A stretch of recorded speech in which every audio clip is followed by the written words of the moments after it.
Assalaamu calaykum axbaabi. Waxaan ka hadli doonaa sida ugu fiican ee go'aan aad u qaadan karto. Haddaad rabto inaad ku noolaato nolol raaxa iyo sacaado leh, waxaa loo baahan yahay inaad go'aan qaadatid. Bal walwalka iyo walbahaarka waxaa keena in aad go'aan qaadan weysid. Waxaan ku soo koobi doonaa 2 qodob oo keliya. Qodobka ugu horeeya waa inaad ogaataa xaqaa'iqda ku qotoman go'aankaaga. Tusaale ahaan, haddaad madaxa ka xanuunto iska dhaadhiso inuu madaxa dhiig kaga furan yahay, walwal badan ayaa dareemi. Waxaan karta waxaad ogaanaysaa xaqaa'iqda ku qotoman go'aankaaga.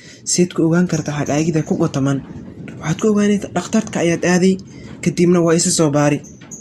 Waxaad ogaanaysaa xaqaa'iqda ku qotoman ayaad ogaanaysaa. Waxaa loo baahan yahay haddaad go'aan qaadanaysid waa inaad ogaataa xaqaa'iqda ku qotoman ayaad ogaani. Qodobka labaad, maxaan ku xallin karaa? Imise hal baan heli karaa? Kadibna waxaad qaadanaysaa go'aanka ugu fiican ayaad qaadanaysaa. Wa idhaa cazamta fatawakkal cala Allah.